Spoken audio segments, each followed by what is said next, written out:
মানুষ তার নিজের স্বার্থে ধর্ম ব্যবসায় নেমেছে।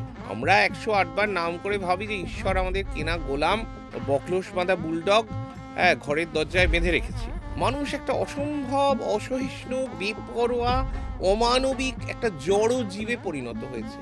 সাধনা কাকে বলে? আয়নার সামনে দাঁড়িয়ে আমি বলতে পারি না আমি ভক্ত। প্রথম যখন মানুষ সাধন শুরু করে তখন তার মনে হয় যে আমি মস্ত বড় একটা কেউকেটা হব। কথায় কথায় বলা হয় স্পিরিচুয়াল, আধ্যাত্মিক। আসলে এটা কি? আমরা মোটামুটি একটা স্পিরিচুয়াল ফ্যান্টাসির মধ্যে থাকতে পছন্দ করি। গুরুকে গুরু ভাবা উচিত নয়। গুরু মানে কোনো মনুষ্য নন।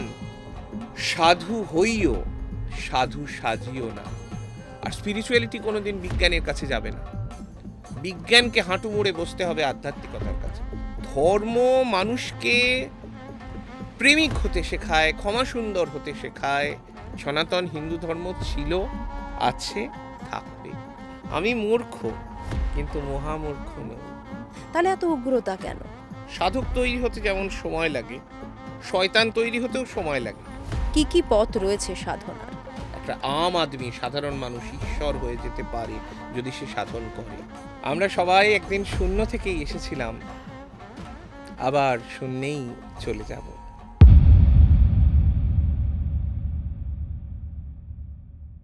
সঙ্গে সঙ্গীতায় আপনাদের সঙ্গে আমি সঙ্গীতা। আজকের এই পডকাস্টে আমাদের সঙ্গে রয়েছেন সাধক স্বামী তন্ত্র দেবানন্দ মহারাজ। এই পডকাস্টে আমরা আলোচনা করেছি সাধনা নিয়ে, সাধনার বিভিন্ন পথ নিয়ে, এবং আসল সাধক কিভাবে চিনবেন, এ ধরনের অত্যন্ত গুরুত্বপূর্ণ কিছু টপিক নিয়ে শুনে দেখতে পারেন।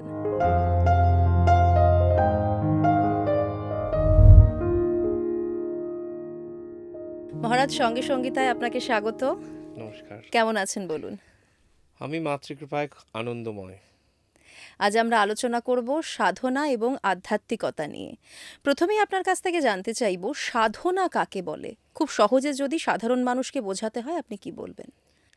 আমরা তো খুব সাধারণ মানুষ। আমাদের স্বাদ হয়, এটা খাবো, ওটা পরবো, অমুক জায়গায় যাব, এই স্বপ্ন, সেগুলোই আমাদের স্বাদ। যখন একটা মানুষের আর কোনো স্বাদ থাকে না, ঈশ্বর লাভই তার মুখ্য উদ্দেশ্য জীবনের, সেটা যে অনুভব করে, উপলব্ধি করে, সেটাই সাধনা। স্বাদ না, তারা অন্য কোনো স্বাদ হয় না। ঈশ্বরীয় কথা শুনবো, ঈশ্বরীয় কথা বলবো, ঈশ্বরীয় স্থানে যাব, ঈশ্বর কেন্দ্রিক হব। ঈশ্বর কেন্দ্রিকতার বাইরে তার আর কিচ্ছু থাকে না। এইটাই যে স্তর, সেটাই সাধনের স্তর। কিন্তু এই স্তরটা পরিণতি। প্রথম যখন মানুষ সাধন শুরু করে তখন তার মনে হয় যে আমি মস্ত বড় একটা কেউকেটা হব, আমাকে লোকে চিনবে, জানবে, মালা পরাবে, হাততালি দেবে। এটাও কিন্তু একটা বাসনা। আমি মোক্ষ লাভ করব, আমি মুক্ত হব, অন্যরা হবে না। এর একটা সুপারলেটিভ কমপ্লেক্স আছে। একটা আমি বড়, আমি মহান, আমি বোধহয় অন্য লোক, সামনের মানুষটার থেকে বোধহয় অনেকটা বড়। এটা কিন্তু চরম আমিষ, অহং। ঈশ্বর সব গ্রহণ করেন, কিন্তু অহংকারকে কখনো ক্ষমা করেন না। আর সাধনে তো সেই অর্থে ত্যাগ করা যায় না, ত্যাগ হয়ে যায়। রাস্তা হাঁটতে হাঁটতে কিছু জিনিস আমি হারিয়ে ফেললাম, তো সেটাই ত্যাগ। তো সেই স্তরে যখন মানুষ পৌঁছয়, প্রথম দিনে তো পৌঁছয় না, আস্তে আস্তে আস্তে আস্তে আস্তে আস্তে যেতে যেতে, ওই গানটার মতো আর কি, বলো কত দূর আর কত দূর বলো মা, পথের ক্লান্তি ভুলে স্নেহ ভরা বুকে তব, মা গো বলো কবে শীতল হব। তো সাধক পথ চলে, তার পথ চলতে ভালো লাগে, তাই আমার এই পথ চলাতেই আনন্দ। খেলে যায় রৌদ্র ছায়া, বর্ষা আসে বসন্ত। সে কিছু পাওয়ার আশায় সাধন করে না। একটা লক্ষ্য তার থাকে যে আমি চেতনার স্তর থেকে চৈতন্যে যাব, আমি জড় অবস্থা থেকে শুরু করলাম, চেতনের দিকে যাব। কিন্তু সে এইবারেই চেতনা লাভ করবে কি না, এরম কোনো এগ্রিমেন্ট নিয়ে কেউ সাধন করে না। কিন্তু বর্তমান সময়ে আমরা তো সেটাই দেখছি, মানুষ কিছু পাওয়ার আশাতে সাধনা করতে যাচ্ছে। হ্যাঁ, যারা পাওয়ার আশা করেন, কোনো কিছু পাওয়ার আশা করেন, প্রত্যাশা করেন যে আবার এবার ভালো হবে, মানুষ তো নিজের ভালোটা বোঝে না, সত্যিকারের ভালো তো আমরা কেউ বুঝি না যে আমার এটা করলে ভালো হবে। মর্নিং ওয়াক করা ভালো, তো সবাই কি মর্নিং ওয়াক করেন? ডান হাত বাঁ হাত অজুহাত তো ঠিক আছে। ঠিক সেই রকম যারা সাধন পথের মানুষ বলে নিজেদেরকে দাবি করেন, আমি আধ্যাত্মিক মানুষ, আমি সাধনার মানুষ, আমি ঈশ্বরের জন্য নিবেদিত প্রাণ, তো নিজেকে টেস্ট করার জন্য বলতে পারবেন যে ঈশ্বরের নামে আমি মৃত্যুবরণ করতে পারি? শ্রীরামকৃষ্ণ পরমহংসদেবের এতজন, এত ভালোবাসার মানুষ রয়েছে, এত ভক্ত রয়েছে তার, তা ঠাকুরের গলার ক্যান্সারটা কজন মানুষ বুকে হাত রেখে বলতে পারেন আমি নেব? মা কালীকে এত মানুষ ভালোবাসেন, কজন বলতে পারেন যে মা তোমার সোনার মুন্ডমালা আছে, রূপোর মুন্ডমালা আছে, আমার মুন্ডটা তুমি গ্রহণ করো মা, আমার তাতেই আনন্দ? কজন বলতে পারে? বলতে পারে না। আমরা মোটামুটি একটা স্পিরিচুয়াল ফ্যান্টাসির মধ্যে থাকতে পছন্দ করি, যে আমি রোজ মন্দিরে যাই, রোজ পুজো হচ্ছে, শাঁখ বাজছে, ঘণ্টার ধ্বনি রয়েছে, ধূপ ধুনো, এই উপাচারগুলো আমরা দেখাতে পছন্দ করি। এই কারণে পছন্দ করি যে আমার পাশের বাড়ির লোকটা বা আমার পাড়ার লোকরা, ও কিন্তু খুব আধ্যাত্মিক মানুষ, আরে ও একটা মানে হোমড়া চোমড়া মস্ত ল্যাজ বিশিষ্ট একটা লোক, ওকে কিন্তু এরকম ভাবাটা ঠিক নয়, ও কিন্তু খুব বড় লোক।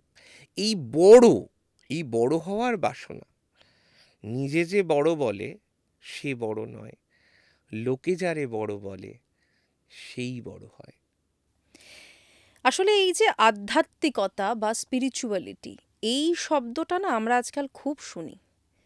আপনি দেখবেন কথায় কথায় বলা হয় স্পিরিচুয়াল স্পিরিচুয়াল, আধ্যাত্মিক। আসলে এটা কি? একটা মানুষের জীব থেকে, জীবত্ব থেকে শিবত্বের উত্তরণের যাত্রাপথ। একটা সাধারণ মানুষ তার চিন্তাভাবনা যেখানে শেষ করে, আধ্যাত্মিকতার শুরু সেখানে। একটা মানুষ আর একটা মানুষকে মারলো, গালাগালি করলো, আর একটা মানুষ শুধুই হাসলো, বলে খুব ভালো লাগলো, নমস্কার, ভালো থাকবেন। এইটা আধ্যাত্মিকতা। আধ্যাত্মিকতা কোনো ডেফিনেশনে ব্যাখ্যা করা যায় না, আচরণে বোঝা যায়। গৈরিক বস্ত্র অনেকে পরেন, ভালো লাগে পরে, বাজারে দোকানে কিনতে পাওয়া যায় পরে।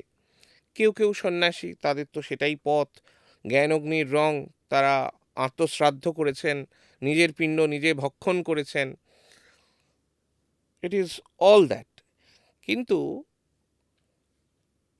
ঈশ্বর লাভের জন্যে কতটা বলি প্রদত্ত হয়েছেন, নিজেকে কতটা বলতে পেরেছেন, মন কেন মায়ের চরণ ছাড়া, মাতৃগত প্রাণ কতটা হতে পেরেছেন। এখানে পিতৃগত প্রাণও বলতে পারেন কেউ কেউ, আমার কাছে মা কালী এবং মহাদেব একই সত্তা। এতটা যদি মহাদেব হন, তাহলে বাকি অংশটা মা মা। কালী।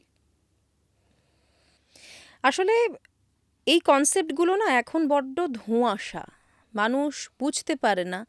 অনেকে অনেক রকম ব্যাখ্যা দেন, তো আপনি একটু যদি সহজ করে মানুষকে বুঝিয়ে দেন। দেখুন, সহজ বলতে কি, আপনার নিজের মা আছেন, বাবা আছেন, তো মায়ের সঙ্গে কখনো কখনো বাদানুবাদ হয়, যে "এই তুই অমুক জায়গায় যাস না, আমি বারণ করছি যাস না।" আরে মা, তুমি এটা বুঝতে পারছো না, এটা আমার যেতে হবে, আজকে কলেজের অনুষ্ঠান আছে, আমি বেশি রাত করবো না, আমি ফিরে আসবো। তাও মা হয়তো রাগমা করে, বারণ করলাম যাসনি, তাও তুই গেলি, ঠিক আছে যা মর্গে যা, হয়তো মা বলল। তো মা রাগ করে হয়তো খায়নি সারাদিন।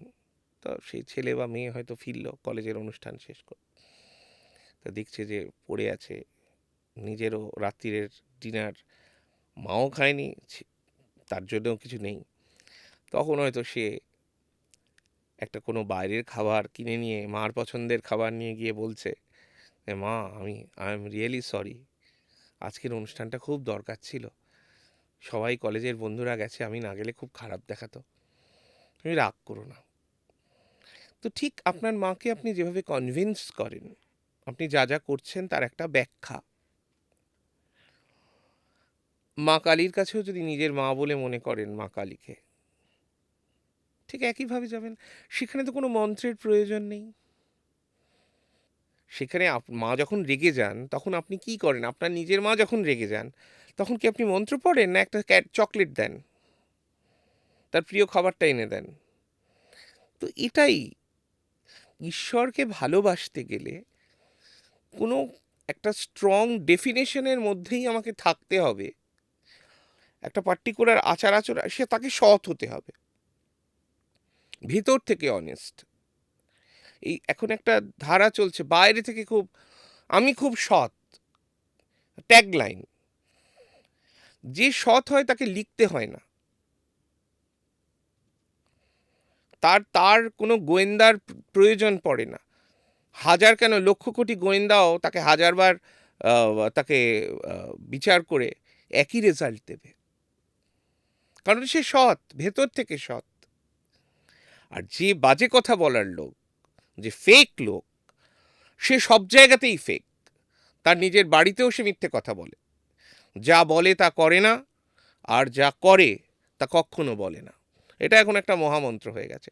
তো সহজে এটাই, যারা এই পথের লোক তারা আধ্যাত্মিকতার মানুষ নন, যতই আধ্যাত্মিক সাজুন না কেন। সাজতে তো কোনো জিএসটি এখনো লাগেনি। এটা একটা বড় দিকের কথা আপনি বললেন।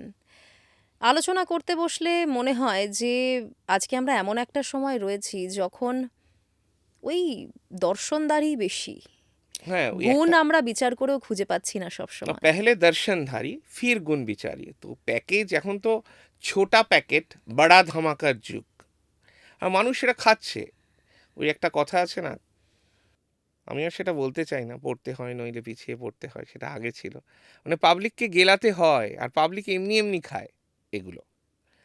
মানে ভূত প্রেত, তোমার কপালে একটা ফাঁড়া আছে, আমার এই কবজটা নিয়ে যাও, তাহলে তোমার মানে ফাঁড়াটা কেটে যাবে।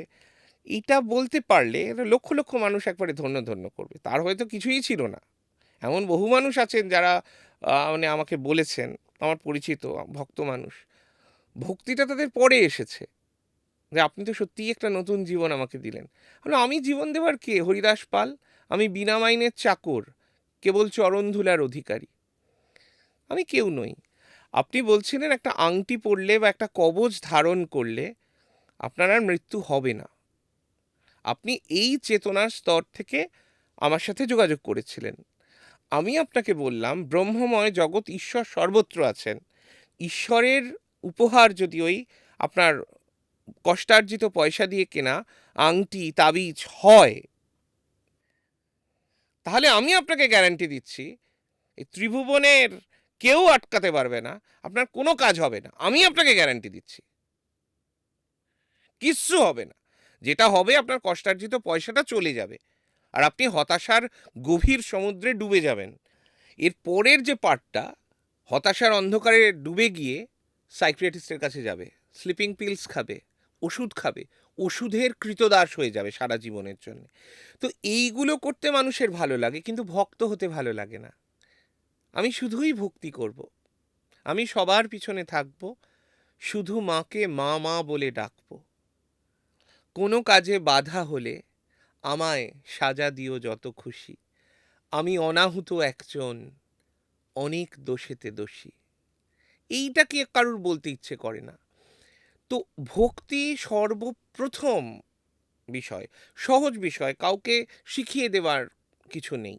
যার মন্ত্র নেই, কোনোদিন দীক্ষা লাভ করতে পারেননি, কোনো অসুবিধে নেই। ওম নমঃ শিবায় বলুন, জয় মা বলুন, হরে কৃষ্ণ কৃষ্ণ কৃষ্ণ হরে হরে, হরে রাম রাম রাম হরে হরে। 16 মালা 32 অক্ষর, এইটুকুই বলুন না। এইটুকু বললে যদি আপনার সুরাহা হয়, আমি গ্যারান্টি দিচ্ছি সুরাহা হবে। কারুর কাছে যেতে হবে না, কারুর দরজায় ভিড় করতে হবে না। ধর্ম মানুষকে প্রেমিক হতে শেখায়, ক্ষমা সুন্দর হতে শেখায়, মানুষ থেকে দেবতা হওয়ার রাস্তা প্রশস্ত করে, মুক্তির পথ দেখায়। মুক্তি মানে মোক্ষ, কৈবল্য, লিবারেশন, ট্রু সেন্সে লিবারেশন। মৃত্যু লিবারেশন নয়। মৃত্যুর পর একটা লম্বা জীবন পড়ে রয়েছে, বারবার আসা আর যাওয়া। তো জ্ঞান মার্গেও আমরা তাই দেখছি। আহম ব্রহ্মাস্মি দ্বিতীয় নাস্তি, বেদের মহাবাক্য। আচার্য শঙ্কর বলছেন যে কতবার যে এসেছি আর কতবার যে চলে গেছি আর মায়ের কোলে শুয়েছি, এর কোনো হিসেব নেই। আমরা কি বলতে পারবো? কেউ বুকে হাত রেখে বলতে পারবে সে কতবার জন্মেছে, কতবার মারা গিয়েছে? বলতে পারবে না। তো এই যে জাত চক্র, এই যে জীবন চক্র, এর থেকে বেরিয়ে যাওয়ার চেষ্টা করা উচিত। তার জন্য ভক্তি যেমন প্রয়োজন, আবার শুধু ভক্তিতে কিন্তু কাজ হবে না। আমার বাবা আমায় বলেছেন মহাদেবকে মানতে, তাই আমি মানি। আমার নিজের কিন্তু কোনো ফ্যাসিনেশন নেই, কোনো চয়েস নেই, কোনো অ্যাফিনিটি নেই, কোনো শ্রদ্ধা নেই, কোনো ভক্তি নেই, কোনো শরণাগতি নেই, পূর্ণ সমর্পণ আস্থা নেই, নেই, নেই। আয়নার সামনে দাঁড়িয়ে আমি বলতে পারি না আমি ভক্ত, মহাদেবেরই হোক, শ্রীকৃষ্ণেরই হোক, মা কালীরই হোক। এইটা একটা স্তর, এই হ্যাঁ আর না এর মাঝখানে বেশিরভাগ মানুষ রয়েছে। তো সেই ভক্তি যখন একদম প্রগাঢ় ভক্তি, শুধু ভক্তি হলে কিন্তু হবে না, ভক্তির সঙ্গে চাই জ্ঞান। না বাবা বলেছেন বলে বা আমাদের বাড়িতে মহাদেবকে পুজো করা হয় বলে আমি পুজো করি না, সেটা ঠিক কথা নয়। আমি মহাদেবের মধ্যে অবগাহন করি প্রতিদিন, আমি নিজের মধ্যে মহাদেবকে খুঁজে পাই, আমার প্রতিটা কাজকর্মের মধ্যে মহাদেবত্ব লুকিয়ে আছে। যোগেশ্বর বা মহাযোগী আমার প্রত্যেকটা কাজের মধ্যে অবস্থান করেন। আমি যা বলি তা শিববাক্য, আমি যা করি তা শিবকর্ম, অবধূত সম আমি। এই ভাবটা যদি তার থাকে এবং ঠিক ঠিকভাবে যদি সে জ্ঞান অর্জন করতে পারে যে আমার এই দেহ মন্দিরের মধ্যে ঈশ্বরের বাস, সাবান শ্যাম্পু দিয়ে আমি শরীরটাকে পরিষ্কার করলাম, করা উচিত, প্রতিদিন স্নান করা উচিত, সব ঠিক আছে। কিন্তু আমার হৃদ মন্দিরে যিনি রয়েছেন, চিদাকাশে যিনি সদা বিদ্যমান, সেই পরম ব্রহ্ম, পরম ব্রহ্মের অংশ, সুপার সোলের অংশ সোল, পরমাত্মার অংশ জীবাত্মা, সেই জীবাত্মার কি নিউট্রিশনাল প্রোটিন, নিউট্রিয়েন্ট সাপ্লিমেন্টস আমি দিচ্ছি? আমি কি সদ্গুরুর সন্ধান করেছি, গুরুচরণ আশ্রয় করেছি? গুরু কোনো মানুষ নয়, গুরু হচ্ছেন ওই মহাদেব, ওই মা কালী, তিনিই গুরুদেব। গুরুকে গুরু ভাবা উচিত নয়। গুরু মানে কোনো মনুষ্য নন যে তার কাছে যাব, তার একটা অবয়ব থাকবে। গুরু মানে একটা সম্পর্ক। ওই জ্ঞান আমাকে ভক্তির পাশাপাশি, এই যে জ্ঞান, গুরু গীতা, গুরু জ্ঞান, এটা আমি লাভ করলাম। আমি দীক্ষিত হলাম মানে আমি চারিদিকে বলে বেড়াবো যে আমি দীক্ষিত হয়ে গেছি অমুক একটা জায়গা থেকে, আর সবাই আমাকে স্যালিউট করবে। দীক্ষিত হয়েছে সেটা প্রকাশ্যে বলার কি আছে? একেবারে ব্যক্তিগত ব্যাপার। এক একান্ত ব্যক্তিগত বিষয়। তো মানুষ মনে করে যে আমি আজকে একাদশী পালন করছি, পূর্ণিমা অমাবস্যা, আজকে তো আমি কিছু খাবো না, আজকে আমার নিরামিষ, আজকে আমার উপবাস। এটা বলার মধ্যে একটা প্রচণ্ড শ্লাঘা, প্রচণ্ড অহংকার। কেন থাকবে এই অহংকার? কেন বলবে? সে যদি ভক্ত হয়, সে যদি জ্ঞানী হয়, কেন সে বলবে এ কথা? সে বলবে উপবাস করছি, আজকে আমার উপবাস, মানে চলতি কথায় উপোস। উপ মানে কাছে, আর বাস মানে থাকা। আজ আমি আমার প্রাণপ্রিয় দেবতা শ্রীকৃষ্ণ, পরম ব্রহ্ম পরমেশ্বর, গোপাল লালজিও বটে। ঈশ্বর এক, তার নানা রূপ। যে যে রূপের উপাসনা করেন সেই রূপের কাছে আজ একাত্ম হবেন। আমি আজকে স্মরণ, মনন, ভজন, কীর্তন সারাদিন করব। আজকে আমি তাই রান্না করব না, আজকে আমি তাই খাবো না। আমি তার প্রেমে এত মগ্ন হয়ে থাকব যে এই বাহ্য কাজগুলো, এই বাহ্য ক্রিয়াগুলো, দৈনন্দিন যে কাজগুলো করি সেইগুলো আজ অফ রেখেছি, বন্ধ। আজ শুধু ভগবানকে নিয়ে থাকবো। আবার কালকে হবে, পরশু হবে, তার বদলে একদম পেট তো খালি রাখা যায় না, হয়তো একটু ফলের রস।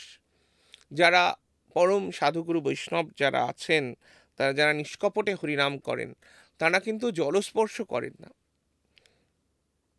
এমন অনেক শৈব মানুষ আছেন যারা জলস্পর্শ করেন না, এবং আমি এমন মানুষকেও চিনি 7 দিন জল না খেয়ে আছেন, কিন্তু তিনি ভগবানের নাম করে যাচ্ছেন, মায়ের নাম করে যাচ্ছেন, এরকম মানুষ আছে।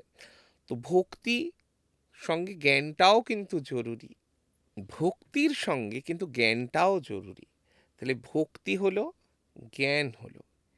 এইবারে আমি একটা ভগবানকে কতবার ধন্যবাদ দিয়েছি আমি যে এইরকম একটা নাদুস নুদুস সুন্দর একটা হোদল কুতকুত শরীর পেয়েছি। এটা এটা I am not criticising myself, I am just defining my beauty. অনেকের ভালো নাও লাগতে পারে, কিন্তু আমার তো ভালো লাগে। আমার তো মনে হয় আমি খুব সুন্দর।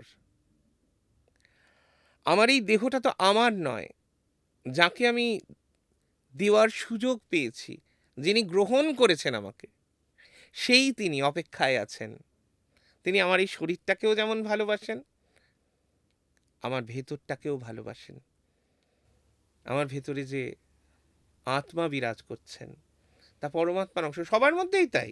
আমার নাথিং স্পেশাল। না, প্রত্যেকের ক্ষেত্রে একই প্রত্যেকের এটা। ক্ষেত্রে কেউ সেটা জানে, মানে, কেউ সেটা জানে না, তাই মানে না। না, অনেকে জানলেও মানতে চায় না।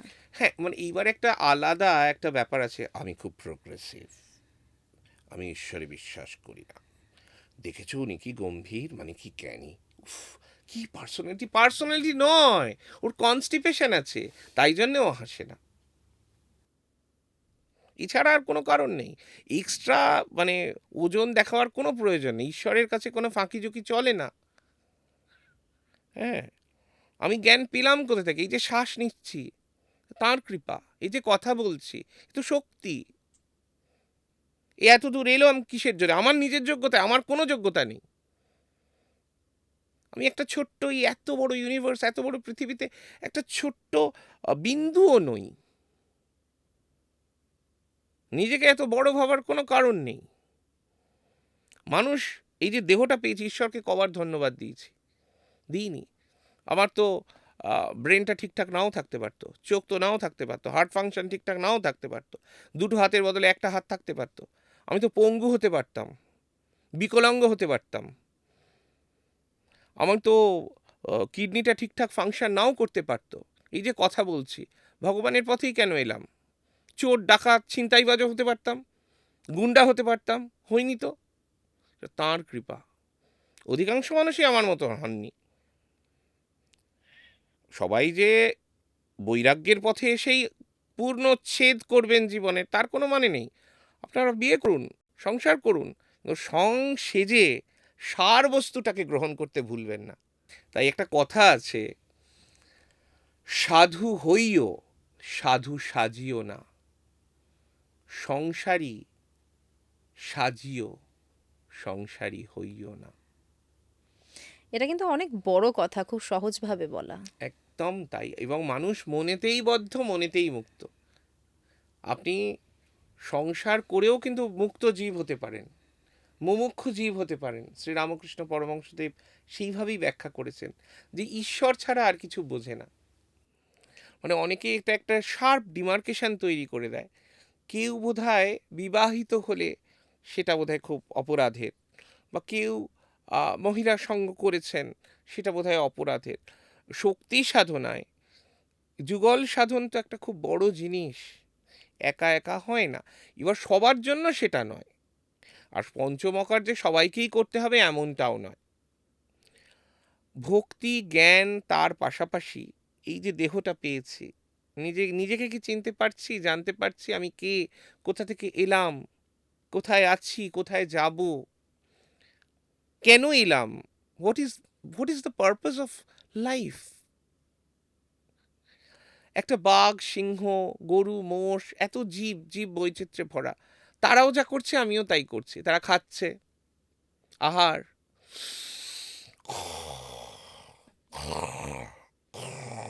নাক ডেকে ঘুমোচ্ছে, আহার, নিদ্রা আর মৈথুন, যার জন্য সারা পৃথিবী মরিয়া, সারা পৃথিবী ছুটছে। এখনকার 15 থেকে 25 দুটো জিনিস বোঝে, একটা সেক্স, অন্যটা ভায়োলেন্স।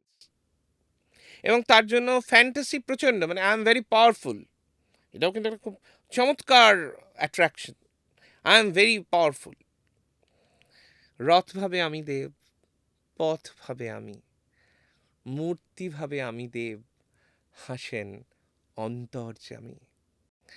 তো সেই অন্তরটাকে ঠিকঠাক রাখতে পারলে, এই যে আমি শুধুমাত্র একটি দেহ নই, দেহ মন্দিরে নিত্য আরাধনা হচ্ছে। তার জন্য গুরুমন্ত্র দরকার, গুরু কৃপা দরকার, গুরু দীক্ষা দরকার। গুরু কোনো কোম্পানির ম্যানেজিং ডিরেক্টর নয় নয় নয়।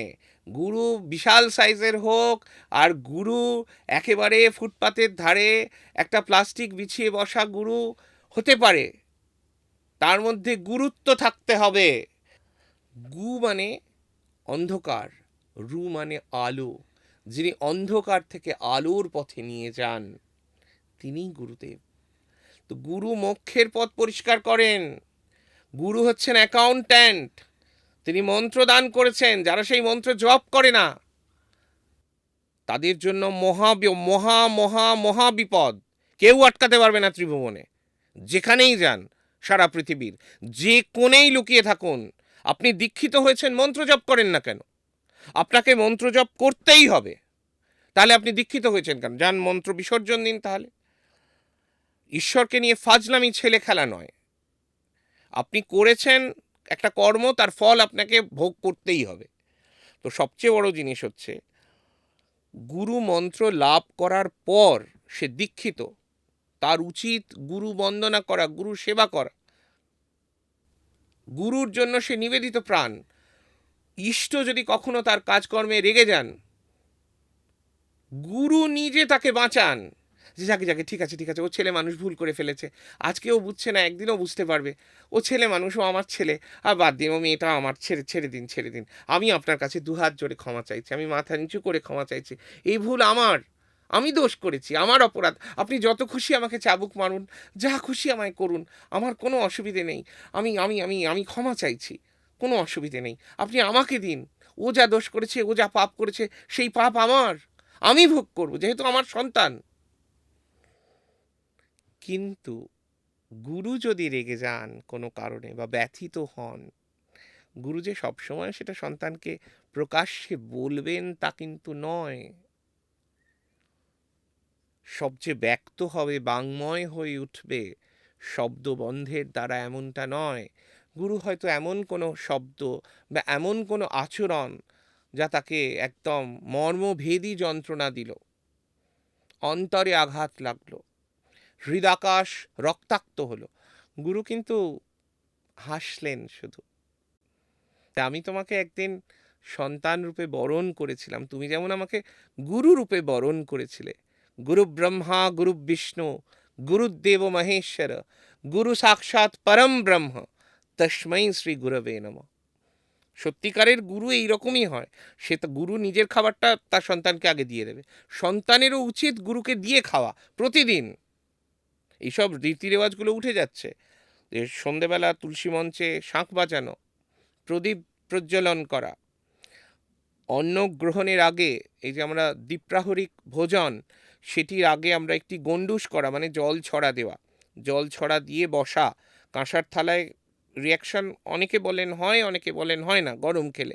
তো এখন তো স্টিলের যুগ, স্টিলের না, আমরা থালাতেই তো সবাই। কাঁসার থালাতেই খাই, মানে আজ হয় না, অব্দি কোনো হয় না, সমস্যা তো হয়নি। অনেকে বলে, অনেকে বলে পেতলেও হয় রিয়াকশনস, এই কলঙ্ক ওঠে, সবুজ রং দেখা যায়। অনেকেও সেটার থেকে আরও সায়েন্টিফিক্যালি এগোতে চান। স্পিরিচুয়ালিটির চেয়ে বড় সায়েন্স আর নেই নেই নেই, কোনোদিন করতে পারবে না। আর স্পিরিচুয়ালিটি কোনোদিন বিজ্ঞানের কাছে যাবে না। বিজ্ঞানকে হাঁটু মুড়ে বসতে হবে আধ্যাত্মিকতার কাছে। 5,000 বছর আগের প্রকৃতি থেকে সৃষ্টি হওয়া শাশ্বত সনাতন, শাশ্বত মানে যা এই পৃথিবী সৃষ্টির সঙ্গে সঙ্গে ছিল, এই সনাতন হিন্দু ধর্ম ছিল, আছে, থাকবে।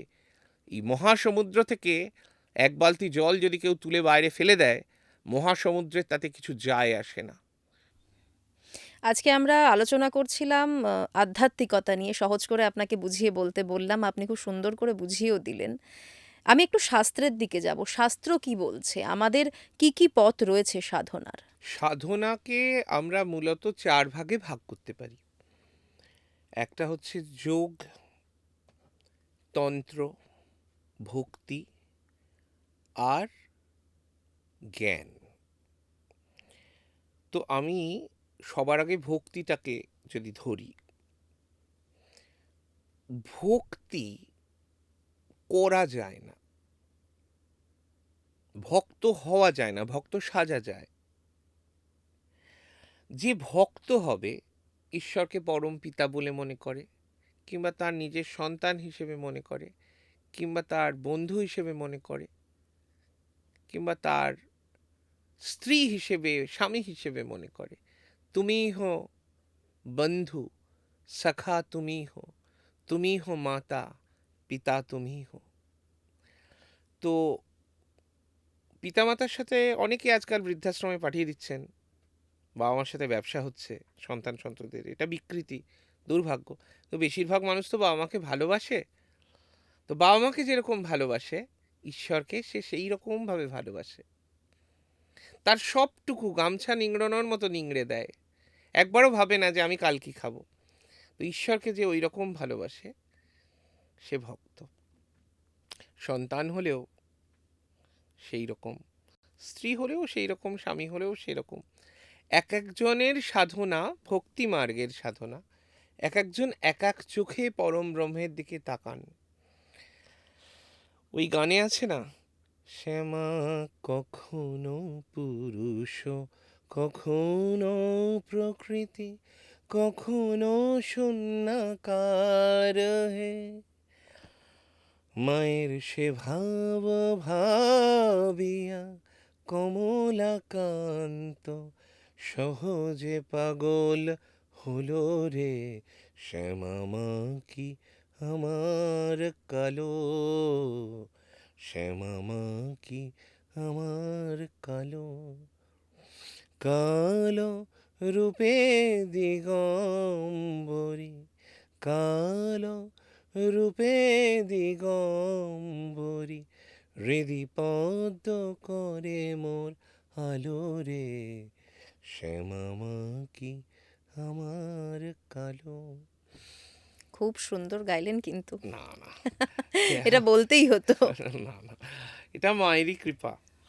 তো 5বার নাম মরে বেঁচে আছি এ জীবন মায়ের পায়ে নিবেদন করব ছাড়া আর কি সে দেব। আমি মূর্খ, কিন্তু মহামূর্খ নই। মা সেই রকমভাবেই তৈরি করেছেন।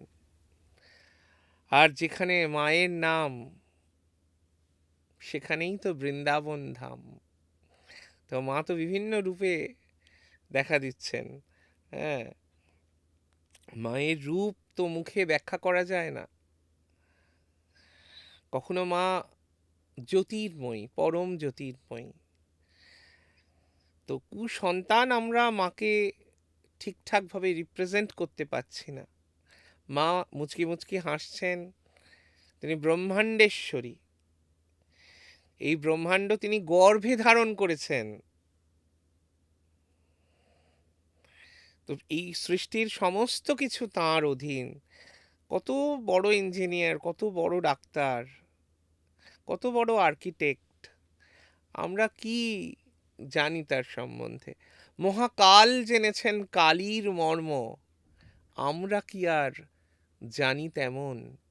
কে জানে কালী কেমন, দর্শনে না পায় দর্শন। তা আমরা চেষ্টা করেও জানতে পারবো না। তাঁর যদি কৃপা হয় সেই ভক্তের উপর, তবেই আমরা তাকে জানতে পারি। আমার কাছে তো তিনি মা, আমি এর একদম বেশি কিছু বুঝি না। একদম মা, মা ছাড়া তো আর কিছু। আমি তোমারই ধরার কোলে, তুমি তুমি তো পাঠিয়েছো আমাকে, তোমার এই ধরা মানে এই পৃথিবী তোমার কোলের মতো। ভগবান শ্রীরামকৃষ্ণ বারবার বলেছেন যে কলির শ্রেষ্ঠ তপস্যা হচ্ছে সত্য রক্ষা। যে সত্যকে আঁট করে ধরে রেখেছে সে আসলে ঈশ্বরের কোলে শুয়ে আছে, তার কোনো বিপদ নেই, তাকে কারোর কাছে যেতে হবে না।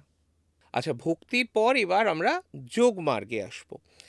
আমাদের প্রত্যেকের একটা করে দেহ আছে, আমরা অচেতন অবস্থায় আছি। এখানে যে চক্রগুলো রয়েছে মূলাধার থেকে সহস্রার, তো এই চক্রগুলোকে জাগ্রত করতে হবে। মূলাধার মোটামুটি সবার অ্যাক্টিভ থাকে, তাই তো এত কাম, ক্রোধ, লোভ, মদ, মোহ, মাৎসর্য এর মধ্যে আমরা ডুবে আছি। কি আমাকে গালাগালি দিয়েছে, আমি তাকে মারবো, রিভেঞ্জ নেব। এবারে বাঘ সিংহের মতো চেহারা প্রকাশিত হয়। এটা বোঝা যাচ্ছে যে আমাদের মূলাধারটা অ্যাক্টিভ আছে। তারপরের যে ঊর্ধ্বগামী যে চক্রগুলো সেগুলো ভেদ করার ফলে কি হচ্ছে, কুলকুণ্ডলিনী শক্তি জাগরণ,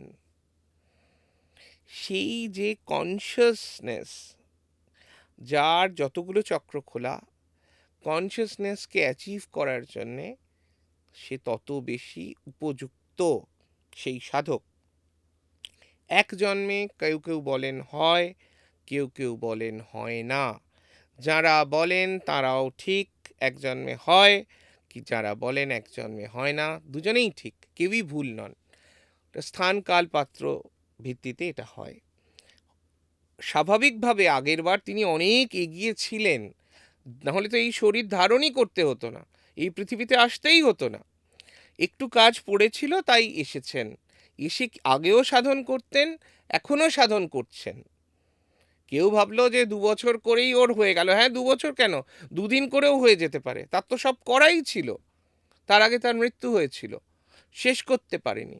সনাতন ধর্ম জন্মান্তরে বিশ্বাস করে, জাতিস্বর আছেন অনেকে, আমি দেখেছি আছেন। তো এবারে সব কিছুকেই মানুষ চ্যালেঞ্জের মোডে নিতে চায়, সব কিছুরই প্রমাণ চায়।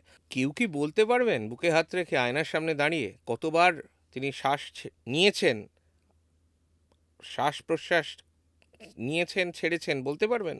পারবেন না। তার কারণ আমরা আনকনশিয়াস স্টেট অফ মাইন্ডে থাকি, কনশিয়াসনেস লেভেলের থেকে অনেক দূরে আমাদের বাস। বাসে একটু পায়ে পা লেগে গেলে কত রকম বলি, আমাদের চৈতন্যের স্তর হাঁটুর তলায় নয়, পায়ের পাতার নিচে থাকে। আমরা কিভাবে সহস্রারে যাব? এটা একটা অন্তরায়। আর আমরা সব কিছুই ওই চিপস, চানাচুর, বাদাম ভাজা, ঝুরি ভাজা, ঝালমুড়ি, ভেলপুরি এইসবের মধ্যেই আমরা ভাবি যে এই মহান যোগশাস্ত্রটি বোধহয় এতই সস্তা। তো চক্রগুলো যত ভেদ করতে শুরু করে একটা মানুষ, সে আর মানুষ থাকে না, মানুষই দেবতা হয়, হয় অবতার, পরমাত্মার সঙ্গে বিলীন হয়ে যেতে পারে কোনো না একাত্ম কোনোভাবে। হয়ে যেতে পারে, একাত্ম হয়ে যেতে পারে। এবং ওই যে সাযুজ্য, সামীপ্য, ওই স্তর ছেড়ে বেরিয়ে আসে।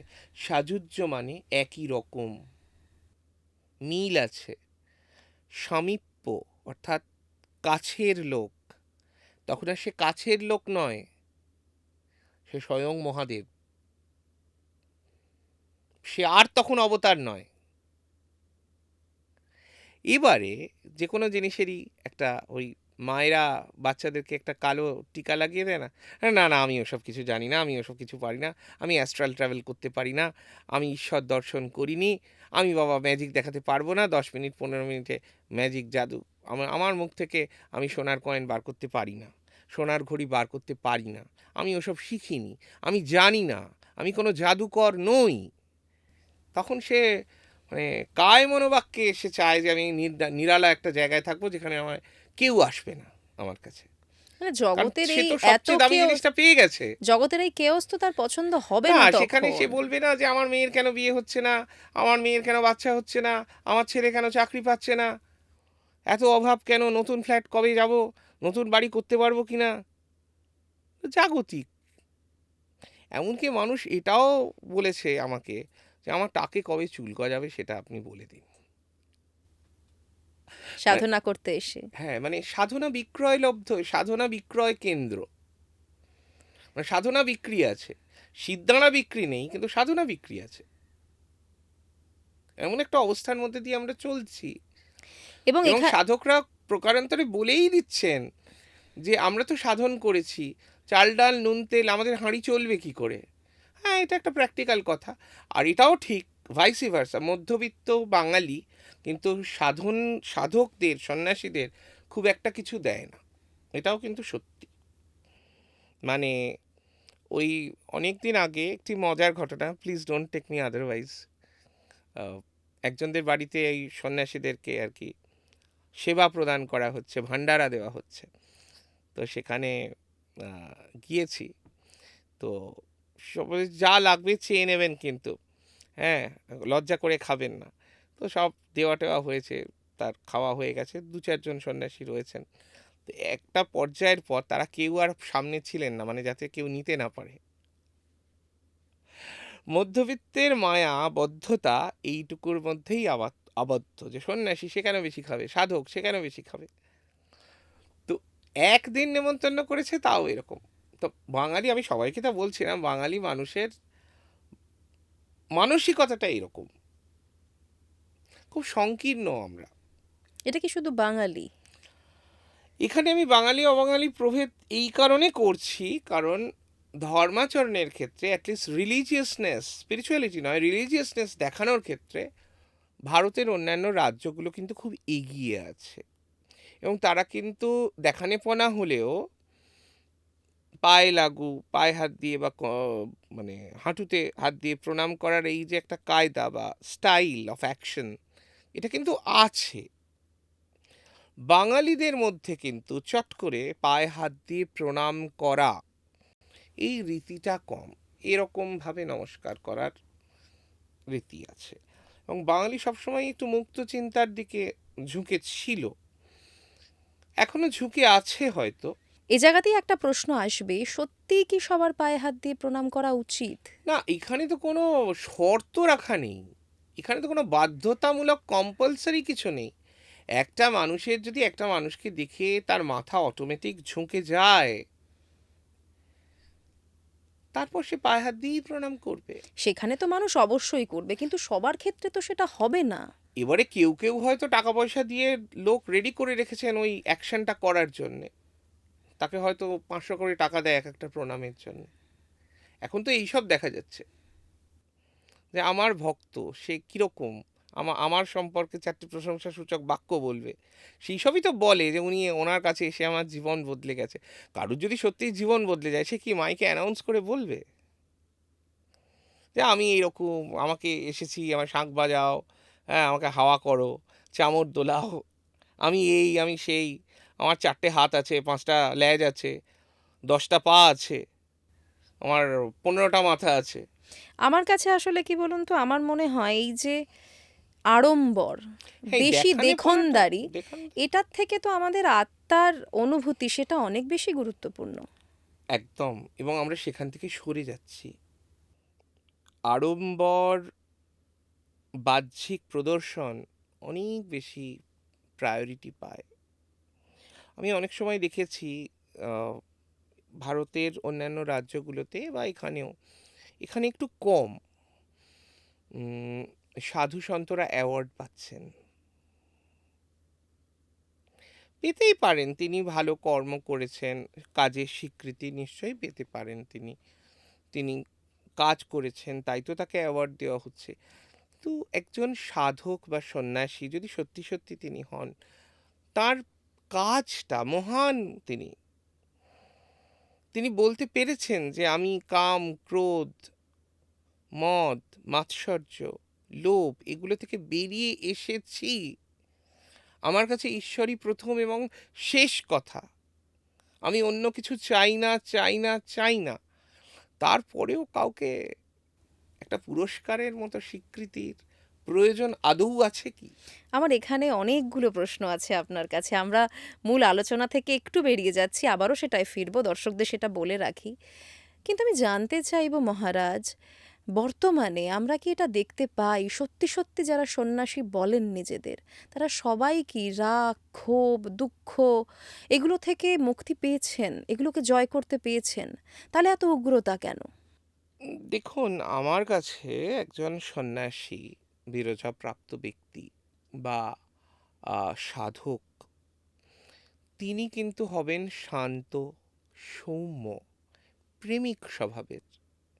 কিন্তু পূর্বাশ্রমে সকলের এক রকমের আপব্রিঙ্গিং তো নয়, বড় হয়ে ওঠা নয়, তাই জন্যে অনেককে অনেক চ্যালেঞ্জের মুখোমুখি বড় হতে হয়।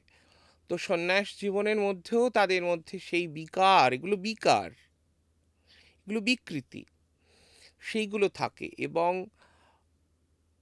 আমরা একটা মানুষের মুখের ভাষা দেখে তার ক্যারেক্টারটাকে বোঝার চেষ্টা করি, সেই বোঝাটা কিন্তু খুব সুপারফিশিয়াল। যে লোকটা 4টে খারাপ কথা বলল, তার মনের দিক থেকে সে কিন্তু পবিত্র। কিন্তু তিনি ওই স্তরে গিয়ে আর খারাপ কথা বলবেন? হয়তো রাগবশত বলল। ওই স্তরে যে মানে সবাই এই যে কাপড়-চোপড়, এখন তো কাপড়-চোপড়ের যুগ, কাপড়-চোপড় দোকানে কিনতে পাওয়া যায়। সব পাওয়া যায়। Everything is commercial now. Spirituality has taken its merry-go-round now. ঈশ্বর বলে দেননি এই ব্যবসা করতে। মানুষ তার নিজের স্বার্থে ধর্ম ব্যবসায় নেমেছে। সম্পূর্ণ ব্যক্তিগত স্বার্থে। তো সেটা হয়েছে, সেটা ঈশ্বরের কষ্ট হয়। ঈশ্বর বসে, বসে আমি এটাই কাঁদেন। ভাবি যে মানে হয়তো একটা মন্দির, সেই মন্দিরে মা রয়েছেন বা বাবা রয়েছেন, তাদের সামনে এগুলো চলছে, না জানি এগুলো তাদের কত চলছে। কষ্ট হয়। ভীষণ কষ্ট হয়। তারা সেই স্থান পরিত্যাগ করেন। এমনও কেউ, কেউ বলেছেন, আমি নাম করব না। আমি এমনও একটি শক্তিপীঠ খুব কাছাকাছি, সেখানের এক পূজারী পুরোহিত তার পাশের একটি মন্দিরে বলছেন যে, "আমার তো পেটের ভাত চাই। আমি মাকে লাভ করব, বাবাকে লাভ করব। এসব করে আমার কি হবে? ঈশ্বর লাভ করে কি আমার পেটের ভাত হবে? আমি এসব কথা শুনতে চাই না। আমি আধ্যাত্মিক কথা শুনতে চাই না।" তিনি বলছেন। তিনি বয়োজ্যেষ্ঠ মানুষ। তিনি ব্রাহ্মণ। তিনি হয়তো সন্ন্যাসী নন, সাধক কিনা আমি বলতে পারবো না। আমার সেই জ্ঞান এখনো হয়ে ওঠেনি। তিনি পৌরোহিত্য কর্ম করছেন, কিন্তু তার রুচিটা দেখুন। তিনি ঈশ্বর লাভ করতে চান না। তিনি টাকা রোজগার করতে চান। তো এটা যেমন সত্যি, আবার এমন মানুষকেও দেখেছি যিনি হয়তো ওই সেবাটুকুই করেন, তার পয়সাটা হয়তো কেউ মেরেও দিল, তো তাও তার মনে তৃপ্তি আছে, আমি তো ঈশ্বরের জন্য করেছি, আমার যা কিছু সবই তো তাঁর, তাঁর যা কিছু সবই তো আমার। এরকম মানুষও আছেন। আস্তে আস্তে যখন পিনিয়াল গ্ল্যান্ডটা ওপেন হলো, যেটাকে থার্ড আই বলা হয়, এই চক্রগুলো ক্রমান্বয়ে ভেদ করতে করতে একজন সাধক যখন তার তৃতীয় নয়ন উন্মুক্ত হলো, তখন আর তাকে বলে দিতে হয় না কিছু। তখন তাকে আপনি গালমন্দই করুন, ভণ্ডই বলুন, শয়তান বলুন, যা খুশি বলুন, তখন আর তার কিছু যায় আসে না, কারণ সে আর তখন মানুষ নয়। সে আর তখন মানুষ নয়, মানুষের মতো। তারপর যে যাত্রাপথ সহস্রার, যেখানে সহস্রদল পদ্ম, সেই তা যখন প্রস্ফুটিত হলো, তখন শুধু আলো আলো আলো। শিব এবং শক্তির এই মিলন, এই মূলাধারে হয়েছে শক্তি আর সহস্রারে শিব, এই যে ইউনিয়ন অফ বোথ দ্য এনার্জিজ, এই কম্বিনেশন, এইটা শিবত্ব প্রদান করে মানুষকে। ওই বদ্ধ জীব, তাই থেকে মুক্ত শিব। চেতনা স্তর থেকে চৈতন্য প্রাপ্তি, এটা চৈতন্যের জায়গা, এখানে শিখা। তো আমরা কজন সেটা চাই বলুন না? এই কথাটা কারোর শুনতে ভালো লাগবে না, কিন্তু এইটাতেই তাদের জীবনের সর্বাঙ্গীন সাফল্য লুকিয়ে রয়েছে। এবং সব থেকে বেশি আনন্দ তারা সেখানে। আনন্দ পাবে, এই আনন্দ কেউ চুরি করতে পারবে না, এই শান্তি তাদের কেউ কেড়ে নিতে পারবে না। তো মানুষ তাবিজ, কবচ, মাদুলি, যজ্ঞ, আমাকে বহু মানুষ ফোন করেছেন দীক্ষার জন্য, বহু বহু মানুষ। আমি বলি তাদেরকে, যারা আমার কাছে দীক্ষা চায়, 20,000 বার জয় মা কালী লিখে দেখাও। কারোর ধৈর্য নেই। সবাই মনে করে সাধনা খুব শর্টকাট জিনিস। তারা মনে করে যে ঈশ্বর বোধহয় প্রতিবন্ধী, বোবা, কালা, অবুঝ, জড় একটি পদার্থ। আসলে তার চেতনাটা জড়। ঈশ্বর সম্পর্কে তার কোনো সম্যক ধারণা নেই। সে ভাবছে ঈশ্বর ভোলা ভালা মানুষ। হ্যাঁ, ভোলা ভালা মানুষ কার কাছে? যে ভোলা ভালা। ভোলা মানে ভোলানাথ, ভালা অর্থাৎ ভালো। তোমার ঈশ্বর তোমারই মতো। তোমার ঈশ্বর তোমারই মতো, একদম তাই। আমি ঠিক যেরকম, আমি ঠিক মাকে যে রূপে ভাবি, ঠিক সেই রূপেই আমি মাকে পাবো। শ্রীমৎ কৃষ্ণানন্দ আগমবাগীশ, তিনি মাতৃরূপ অঙ্কন করবেন, তার আগে তো শ্মশানে পূজিতা হতেন মা, ঘরের বাঙালির ঘরের মেয়ে হয়ে ওঠেননি। তো বললেন যে কীভাবে আমি বুঝবো তোমার রূপ কেমন? সকালবেলা উঠে তুমি দরজা খুলে প্রথম যে মহিলাকে দেখবে, যে নারীকে দেখবে, তো দেখলেন ওই রকম ঘোর কৃষ্ণবর্ণা, মুক্ত কেশ, ওই ঘুঁটে দিচ্ছেন পাঁচিলে। তো ঠিক সেই রকম আমরা রূপটাকে বর্ণনা করেছি। তাই মা ঘোর কৃষ্ণবর্ণা, ললুহ জিহ্বাং, হ্যাঁ, তিনি মুন্ডমালা বিভূষিতাম। তো মায়ের চার হাতে চারটি ভঙ্গি রয়েছে, চারটি অর্থ রয়েছে, ধর্ম, অর্থ, কাম ও মোক্ষ। তো মোক্ষের পথে যাওয়া উচিত আমাদের, শ্রীগুরুর চরণ আশ্রয় করে মানুষের এগিয়ে যাওয়া উচিত। তার বদলে কোথায় কে ক্ষতি করেছে, কারুর হাতে এত ক্ষমতা দেওয়া নেই। হ্যাঁ, মন দিয়ে শুনুন, কারুর হাতে এত ক্ষমতা দেওয়া নেই যে কেউ কারুর ক্ষতি করতে পারে না, করেছে।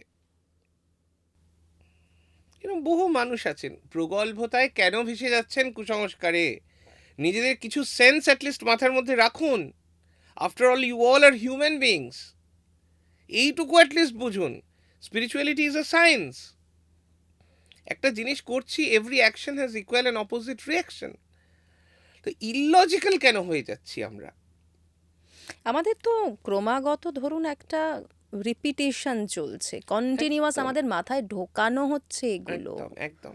তো এই যোগে যেই সহস্রারে পৌঁছলেন, তিনি কিন্তু শিব, পূর্ণ মাত্রায় তিনি শিব, তিনি শিবত্ব লাভ করেছেন। এবার আমরা যে ফ্যাসিনেশনগুলোকে খুব পছন্দ করি, যে উনি এরকম করলেন, ওনার হাতের ছোঁয়ায় এই হলো, উনি এটা করে দিলেন, এবার সব মানে হোমরা চোমরা কেষ্ট বিষ্টু সমাজে তারা সব তার কাছে লাইন লাগায়। ওই বাবাজি, ওই গুরুজির কাছে গেলে ওই গুরুজি আমাকে এমন কিছু একটা করে দেবে যে কি কি রকম করবে। এরকম ইডিয়েট গুরুজি কেউ আছে এই পৃথিবীতে? আপনি মশাই পাপ করেছেন, লোকের চোখে জল পড়েছে, মানুষের হাহাকার, মানুষের বেদনা, আপনি তার কারণ হয়ে উঠেছেন, তা আপনাকে কোন গুরুদেব এসে ক্ষমা করবে? তাহলে গুরুদেব কি এত বোকা? সে তার পুণ্যার্জন, তার সাত্ত্বিক সাধনাটা সামান্য কটা পয়সার জন্য আপনার কাছে এসে বিক্রি করে দেবে সে? তো মানুষের এইরকম ধারণা, আর মানুষ সব কিছু এই সুপার ন্যাচারাল দেখতে চায়। অলৌকিকে বিশ্বাস করি তো আমরা। অলৌকিকের ট্যাবলেট কোন দোকানে পাওয়া যায় আমি জানি না। আমি সাধন করেছি, মুখে রক্ত তুলে খেটেছি, আমি আজকে তার ফল ভোগ করছি। আমি যদি লোকের পয়সা মারতাম, মিথ্যে কথা বলতাম, নোংরামি করে বেড়াতাম, তাহলে তার ফলও আমাকে ভোগ করতে হবে। যারা করছে তার জন্য তাদের ফল ভোগ করতে হবে একদিন। They will be paid back by their own coin.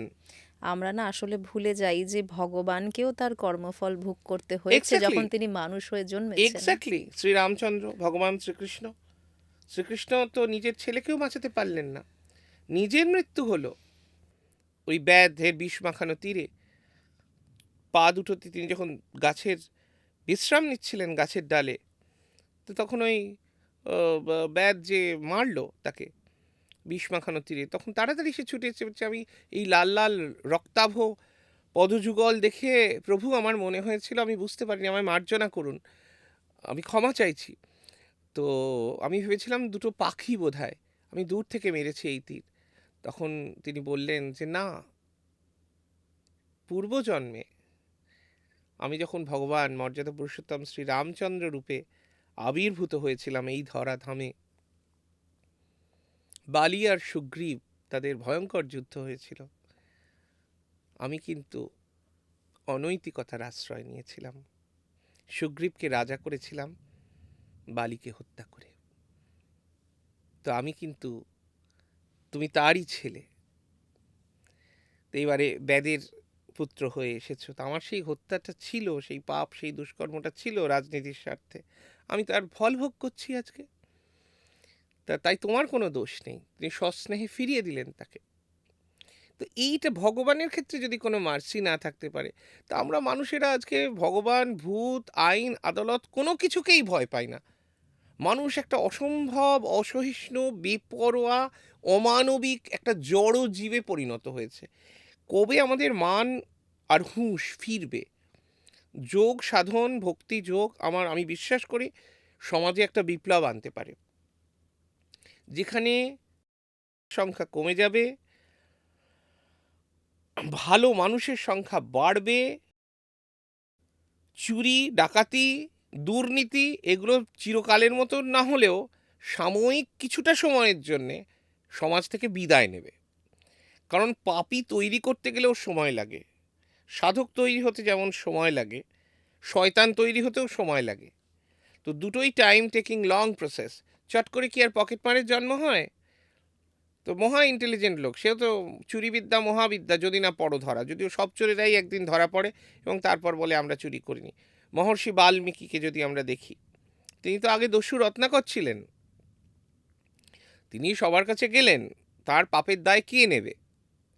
তা কেউ নিতে রাজি হলো না। বাবা মা, পুত্র সন্তানদ্বয় এবং তার স্ত্রী প্রত্যেকেই বললেন যে সংসার প্রতিপালন করা তোমার দায়িত্ব, তুমি কিভাবে সংসার প্রতিপালন করবে সে দায় বা দায়িত্ব আমাদের নয়।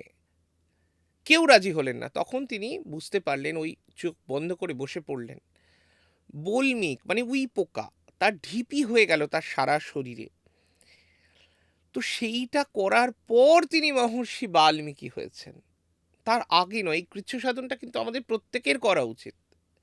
আমরা 108 বার নাম করে ভাবি যে ঈশ্বর আমাদের কেনা গোলাম, বকলোস বাঁধা বুলডগ, হ্যাঁ, ঘরের দরজায় বেঁধে রেখেছি। আর তার চেয়েও খারাপভাবে ঈশ্বরকে দেখান যারা মানে একদম ভাগ্য বদল করে দেবেন। আমি কোনোদিন কাউকে শুনিনি বা জানি না কেউ ভাগ্য বদল হয়েছে।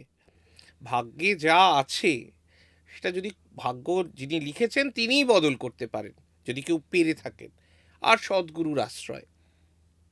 আমরা এবার তন্ত্রের দিকটায় চলে যাব মহারাজ।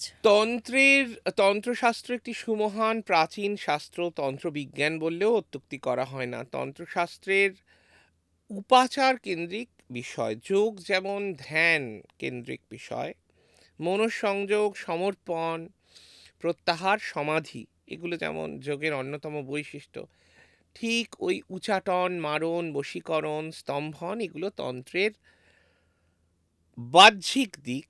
কিন্তু এই স্তম্ভন, এই বশীকরণ কিন্তু নিজেকে বশ করা। সব সাধনা আছে, সবের উপর বসে যে সাধক সাধনা করেন তিনি সবাসনাকে লাভ করেন। সবাসনা কে? না মা কালী। মা কালীর পায়ের নিচে যিনি রয়েছেন তিনি কিন্তু শিব নন। সবরূপী শিব। Exactly so. তো সাধারণ মানুষ কিন্তু এখনো সেটাকে অ্যাকসেপ্ট করতে খুব একটা পায়নি। মৃতদেহ নিয়েও কিন্তু কাড়াকাড়ি মারামারি চলছে এই সমাজে। মৃতদেহে কে আগে ফুল দেবেন, কে কত ভালোবাসতেন, সেটা দেখানোর প্রতিযোগিতা চলছে। তো সমাজটা এইভাবেই তৈরি হয়েছে, আস্তে আস্তে সংশোধিত হয়ে যাবে আমরা আশা করি। তো তন্ত্রশাস্ত্র কলিযুগের খুব উপযোগী একটি সাবজেক্ট, এবং প্রত্যেকটা মানুষ মনে করেন তন্ত্র বোধহয় ম্যাজিক্যাল, অলৌকিক। আমি কিছু খাটবো না, একটু হোম যাগযজ্ঞ করবো, একটু মন্ত্র পাঠ করবো। তা কত তান্ত্রিক আছেন, তারা কেউ তান্ত্রিক নন, তারা উপাসক, উপাসনা করেন, তারা পূজার্চনা করেন, বন্দনা করেন। তান্ত্রিকের জন্ম হয় সমাজে বিপ্লব ঘটানোর জন্যে। তন্ত্রকে যদি আমি জুড়ে দিই, গণতন্ত্র অনেক বড় তন্ত্র, সমাজতন্ত্র, মানবতন্ত্র। মানুষের এই যে অ্যানাটমি, শরীর, তাকে যদি ভাগ করি তার মধ্যে তন্ত্র আছে। তন্ত্র কোথায় নেই? আমরা এই যে বসছি, খাচ্ছি, হজম করছি, এটা তন্ত্র নয়?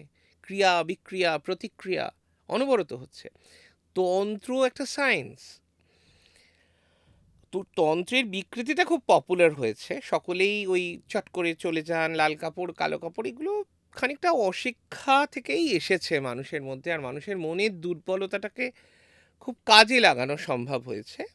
যে আমার ছেলের তো চাকরি নেই, একটা কবচ যদি আমি কিনি, সে বিনা পয়সায় কিনুক আর অনেক টাকা দিয়েই কিনুক, যদি কিনি তাহলে বোধহয় আমার চাকরি হবে।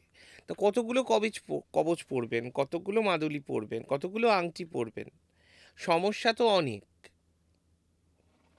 কতবার আংটি পরবেন, কতবার তাবিজ কবচ নেবেন? একবার নিলেন, আমি তর্কের খাতিরে মেনে নিলাম, কবচে কাজ হয়েছে, সে লোভাতুর হয়ে পড়বে, আবার তার কাছে যাবে। তা কাজটা কে করছেন? ঈশ্বর করছেন। তিনি প্রতিভূ মাত্র, উপলক্ষ মাত্র। তা ঈশ্বর তো সরাসরি কিছু করেন না, একজনের মাধ্যম দিয়ে করেন। এবার তাদের অনেকেরই কোনো ধারণা নেই গুরু তত্ত্ব সম্পর্কে। গুরু কিন্তু পার্মানেন্ট, গুরু কোনোদিন বদল হয় না, সেই কনসেপ্টটাই নেই।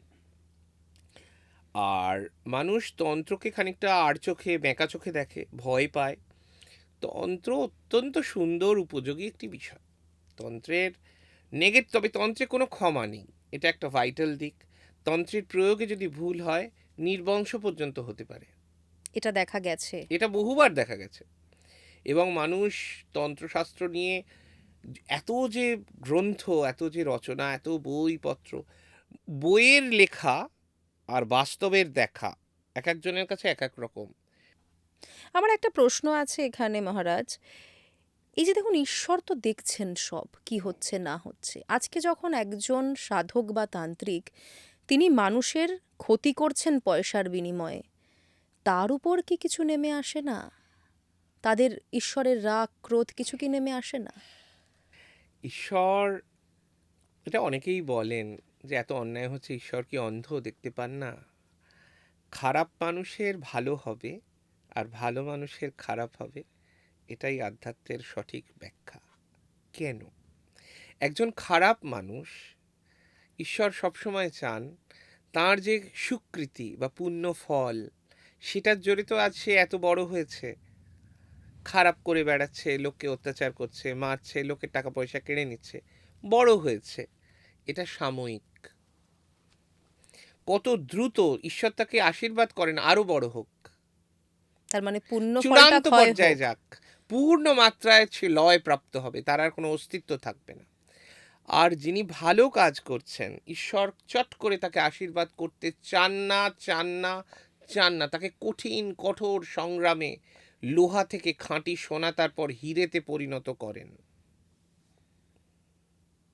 সারা পৃথিবীতে একটাই নিয়ম, পবিত্রতার কথা যদি বলেন, নিষ্ঠার কথা যদি বলেন, ঈশ্বর তত্ত্বে অবগাহনের কথা যদি বলেন, নাটক করলে তারা আলাদা, সেই লোক আলাদা। যদি প্রকৃত সাধক, মহাসাধক হয়ে থাকেন, ঈশ্বরের সন্তান তারা, ঈশ্বরের অংশ তারা, পরবর্তীতে তারা ঈশ্বরও হতে পারেন। একটা আম আদমি, সাধারণ মানুষ ঈশ্বর হয়ে যেতে পারে যদি সে সাধন করে। তো সেই রকম গভীর অবগাহন যাদের মধ্যে আছে, তারা পরের দিকের যুগদ্রষ্টা হন। তো ঈশ্বর ভালো মানুষকে, সাধক যে ভালো কাজ করছে, তাকে অল্প দেন, আশীর্বাদ করতে চান না। তার যে নেগেটিভিটিটা ছিল পূর্বজন্মে, তাই জন্যই তো তাকে দেহ ধারণ করতে হয়েছে, সে তার কর্মফল ক্ষয় করছে। তাড়াতাড়ি করে যেন ওর কর্মফলটা, খারাপ কাজটা যে যার জন্যে ও করছে, করছে কিন্তু ভালো কাজ মানুষের জন্যে, ঈশ্বর চট করে দিতে চান না, দেখে দেখে দেখে দেখে দুহাত ভরে আশীর্বাদ করেন। ও কিন্তু স্থায়ী। হাজার চেষ্টা করলেও, মানুষ ওকে মেরে ফেলতে চাইলেও কিন্তু মরবে না, কারণ মানুষের ভালো করছে। এইটাই তো ঈশ্বরীয় কাজ, প্রকৃত অর্থে একটা মানুষের যাতে ভালো হয়। তো ওর ওই যেটুকু পাপ, যেটুকু ওর সুকৃতি বিপরীতে যেটা আছে, সেটা হচ্ছে বিকৃতি, যেটার জন্যে ওর এই জন্মটা হয়েছে, তো করছে ভালো কাজ। ওকে কিন্তু আস্তে আস্তে ঈশ্বর তার নিজের জগতে নিয়ে গেলেন, এবং সে মহান একটা বিশাল বড় বট গাছ। ঠাকুর শ্রীরামকৃষ্ণ পরমহংস বারবার বলেছেন স্বামী বিবেকানন্দকে, পারলে একটা বট গাছ হোস। আমাদের কারুর মধ্যে কিন্তু এখন এই বট গাছ হওয়ার প্রবণতাটা নেই। অল্পে সস্তায় চাটুকার বৃত্তি করে, পদলেহন করে, কি করে একটুখানি ভালো থাকবো, কি করে আমার মুখটা একটু চেনা জানা হবে, একটু লোকের পরিচিতির মধ্যে থাকবো, এই নেম ফেম বা নাম, ঈশ্বরের নাম তো কেউ করে না এখন, নিজের নাম ডাক যাতে হয়। তা কেন নাম ডাক করে কি করবে? নাম ডাক যদি হয়, আমি ধরলাম ইনি একজন বিখ্যাত মানুষ, তাতেই বা তার কি যাবে আসবে, কর্মফলে তার কি প্রভাব আসবে? উল্টে সে বিকৃতির পথে চলে যাবে, আমি খুব নামি দামি লোক, আমি কিন্তু যে সে লোক মনে করো না আমাকে, আমি বড় সড়ো লোক।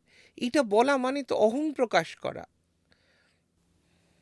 7 ইঞ্চি গোবরে বসে যাওয়া।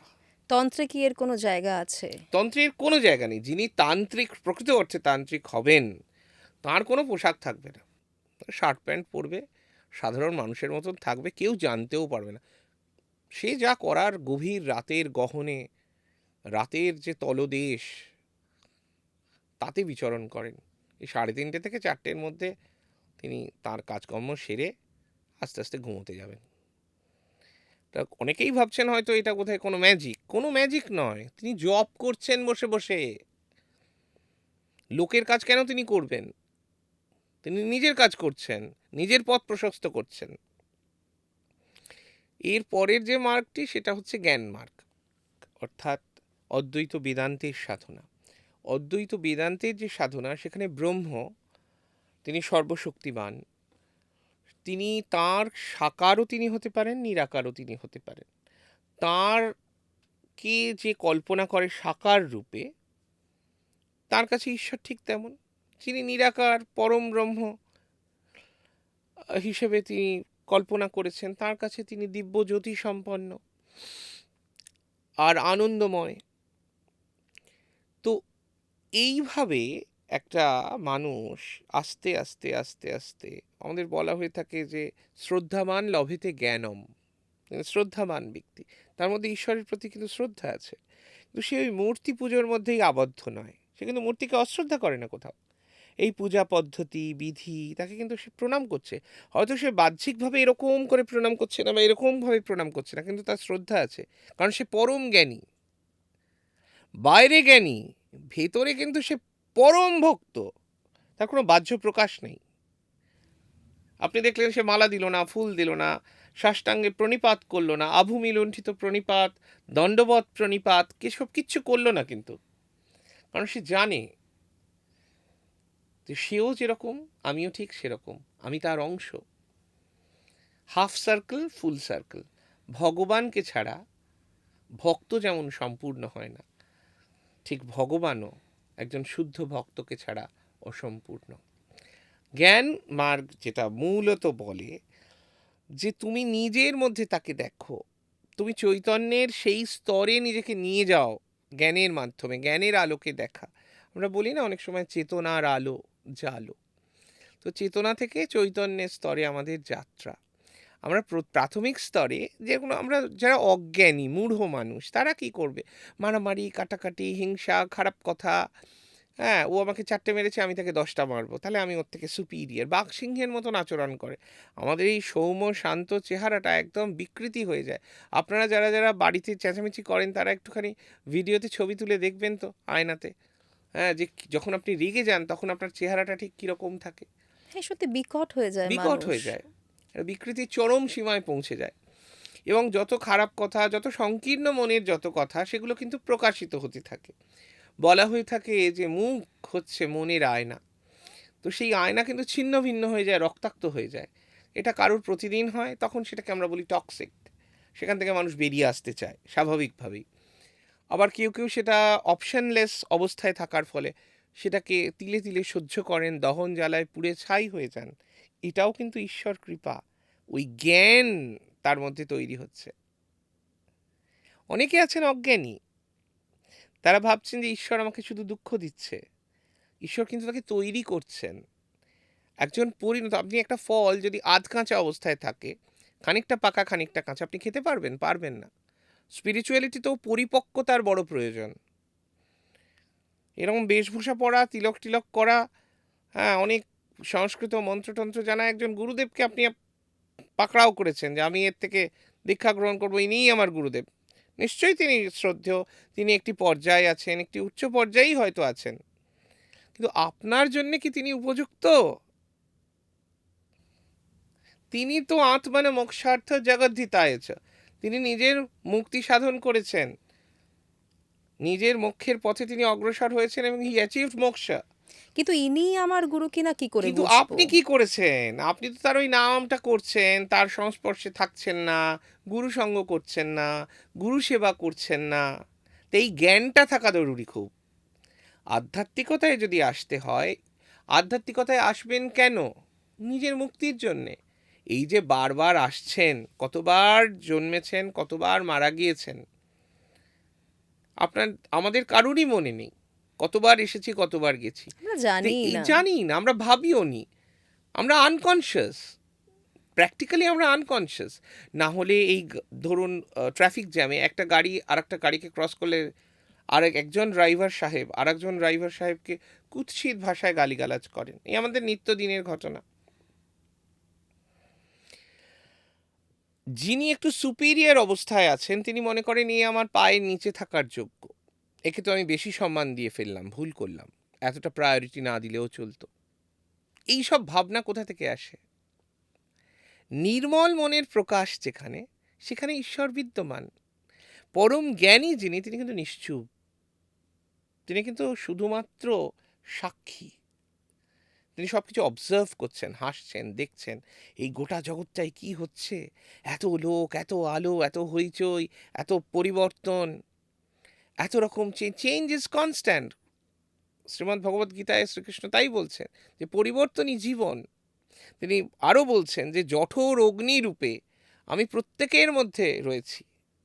তুমি আমাকে স্মরণ করে তুমি নিজে যদি একটু জল, খাবার আর একটু তুলসী পত্র গ্রহণ করো, সেটি আমাকেই দেওয়া হলো। সবচেয়ে ভালো হয় ভক্ত রূপে তুমি যদি আমার প্রতিকৃতি, মূর্তি, বিগ্রহের সামনে সেটি নিবেদন করো, এবং তারপর প্রসাদ রূপে, মানে দেবতার উচ্ছিষ্ট, আমরা উচ্ছিষ্ট ভোগ, সেটাই কিন্তু আমাদের পরম ধন, পরম প্রসাদ। সেখানে সে ভক্ত। তো জ্ঞান মার্গটাই এত ইম্পর্ট্যান্ট, যে আমি কি করছি, কেন করছি, কোথা থেকে এলাম, কোথায় আছি, কোথায় যাব, এবং যেখানে যাব সেখানে আমি কতদিন থাকব।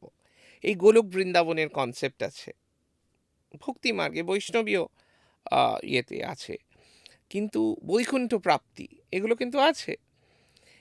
বিভিন্ন লোক, শাস্ত্রে কিন্তু গরুড় পুরাণে লোকের বর্ণনা দেওয়া আছে, তেমনি প্রেতলোকও আছে। আর ঈশ্বর চারিদিকে এমন দুনিয়া বানিয়েছেন না, সে আপনি যোগমার্গেই বলুন, তন্ত্রমার্গেই বলুন, জ্ঞান মার্গেই বলুন, মানুষ তো একটু আরামপ্রিয়। আমি রিপুর দাসত্ব করতে বলছি না, একটু আরাম পেতে চায় মানুষ, একটা কোজি অ্যাম্বিয়েন্স হবে। তো গরমের দিনে যদি পাখাটা অফ হয়ে যায় কীরকম লাগে বলুন তো? ঈশ্বর ঠিক ওই রকম প্রদাহ প্রদান করে, জ্বালিয়ে পুড়িয়ে খাক করে নিজে এসে দাঁড়ান। তার আগে নয়, কিন্তু সবাই আগে পেতে চায়। দেখবেন কেউ উগ্র রূপের পূজা করতে চায় না। যারা ঈশ্বরের যত উগ্র রূপ আছে তারা কিন্তু পরম প্রেমময়। এই যে ভক্ত প্রহ্লাদ আর হিরণ্যকশিপু, এই যে ধারালো নোকটা কার জন্য? হিরণ্যকশিপুর জন্য। এই নরম হাতের তালু, এই তালুটা কার জন্যে? এই তালুটা ভক্তের জন্য, ভক্ত প্রহ্লাদের জন্যে। তা এখন ভক্ত প্রহ্লাদের সংখ্যা এত কম কেন? সনাতন ধর্মের সংকট এটাই যে কেউ ঈশ্বরীয় মানুষ হতে পারছে না। ধর্ম রক্ষা করবে কি করে? ধর্ম মানুষকে কি শেখায়? ধর্ম মানুষকে বলে তুমি এই কাজগুলো করো, এই কাজগুলো তুমি করো না, এই কাজগুলো করলে তার ফল এটা, আর এই কাজগুলো করলে তোমার ফল এটা। তুমি শেখো। ঈশ্বর তো 1 মিনিটেই মহাভারতের যুদ্ধ থামিয়ে দিতে পারতেন। শ্রীকৃষ্ণ অর্জুনকে কি শিক্ষা দিয়েছিলেন? অর্জুন তো বলছেন না, আমি আপনার কথা শুনবো না, আমি যুদ্ধ করব না। এই গান্ডীব, ধনু, আমি তীর, আমি কৃপাচার্য, দ্রোণাচার্য, সবাই নিজের আত্মীয়, আমি তাদের বিরুদ্ধে অস্ত্র ধরবো? তখন বলছে আমি বলছি তুমি অস্ত্র ধরো, এটা তোমার ব্যক্তিগত যুদ্ধ নয়, এটা ধর্মযুদ্ধ। তখন তিনি আলোকপ্রাপ্ত হলেন। তিনি বললেন হ্যাঁ সত্যি, আমি তো আমার জন্যে লড়ছি না, লড়ছি ন্যায় প্রতিষ্ঠার জন্যে, ধর্ম রক্ষার জন্যে। না হলে তো ধর্ম বলে আর কিছু থাকবে না। ধর্ম মানে কিন্তু রিলিজিয়ান নয়, একটা কোট আনকোট একটা ট্যাগ লাইন। মানুষ খুব রিলিজিয়াস, আমি শ্রদ্ধা করি, সমস্ত ধর্মকে শ্রদ্ধা করি, সবার প্রতি আমার শ্রদ্ধা, তাতে আমার কোনো আপত্তি নেই, কিন্তু রিলিজিয়াসনেসটা বড্ড বেশি করে দেখা দেয়। এখানে একটা প্রশ্ন করব আমি আপনাকে। এই যে ধরুন মানুষ যখন একেবারে সাধনার উচ্চ স্তরে পৌঁছে যান, তখন কি তার কাছে এই ধর্ম, বর্ণ, ভেদাভেদ কিছু থাকে? তার কাছে ব্রহ্মময় জগৎ থাকে। তার কাছে একটা নারী নারী নয়, একটা পুরুষ পুরুষ নয়, একটা বৃদ্ধ বৃদ্ধ নয়, একটা একদিনের শিশু শিশু নয়। তার চোখ তখন, তার এই তৃতীয় নয়ন, তার পিনিয়ান গ্ল্যান্ড খুলে গেছে, সহস্রার খুলে গেছে।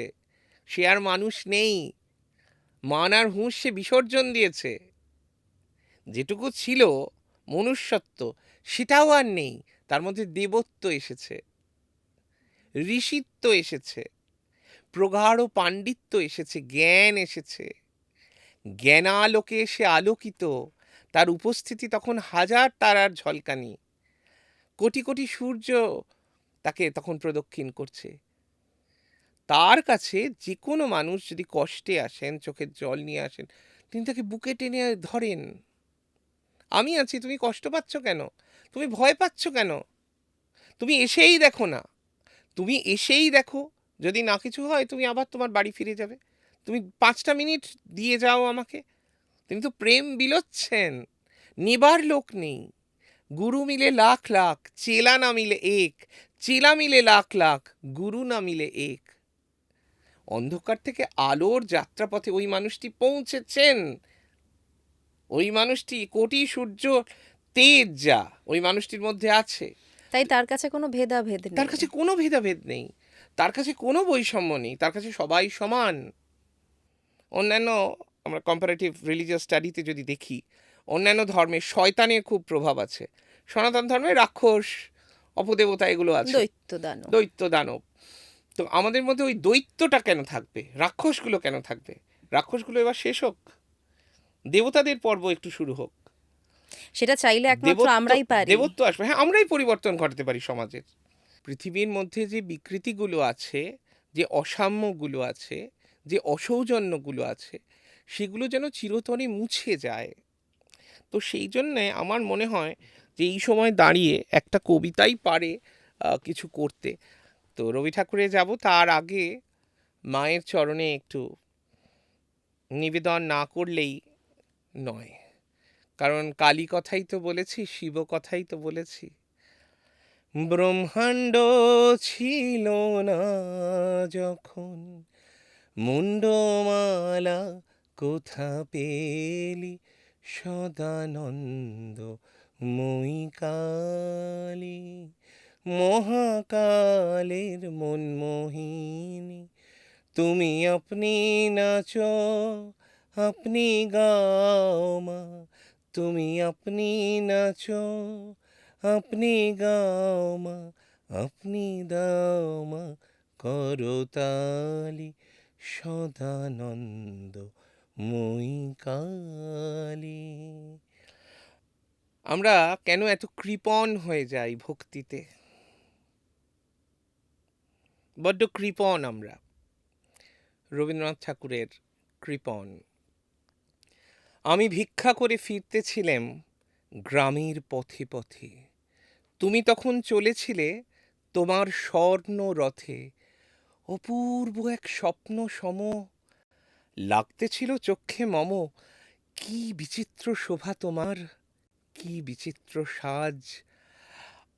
আমি মনে ভাবতেছিলাম, এ কোন মহারাজ, আজি শুভক্ষণে রাত পোহালো। ভেবেছিলেম তবে, আজ আমারে দ্বারে দ্বারে ফিরতে নাহি হবে, বাহির হতে নাহি হতে, কাহার দেখা পেলেম পথে। চলিতে রথ ধনধান্য ছড়াইবে দুই হাতে, মুঠা মুঠা কুড়িয়ে নেব, নেব ভারে ভারে। দেখি সহসা রথ থেমে গেল আমার কাছে এসে, আমার মুখ পানে চেয়ে নামলে তুমি হেসে। দেখে মুখের প্রসন্নতা জুড়িয়ে গেল সকল ব্যথা। হেন কালে কিসের লাগি তুমি অকস্মাৎ, আমায় কিছু দাও গো, বলে বাড়িয়ে দিলে হাত। মরি, এ কি কথা রাজাধিরাজ, আমায় দাও গো কিছু। শুনে ক্ষণকালের তরে রইন মাথা নিচু। তোমার কি বা অভাব আছে ভিখারি ভিক্ষুকের কাছে, এ কেবল কৌতুকের বশে আমায় প্রবঞ্চনা।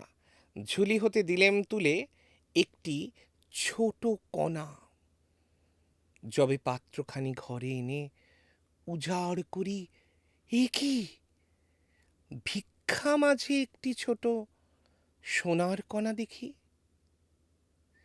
দিলেম যা রাজ ভিখারি রে, স্বর্ণ হয়ে এলো ফিরে।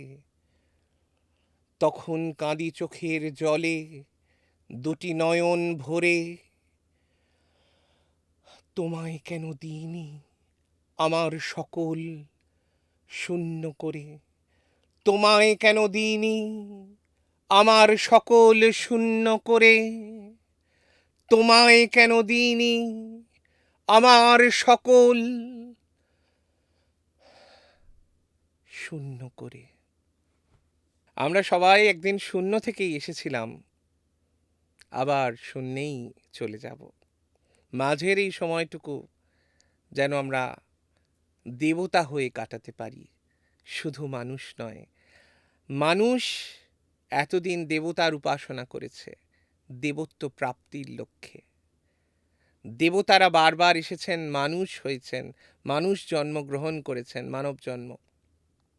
মানুষের এবার দেবতা হয়ে ওঠার পালা।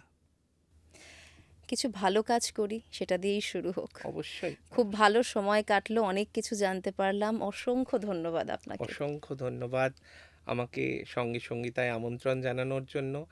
জয় মা। ওম নমঃ শিবায়। ওম নমঃ শিবায়।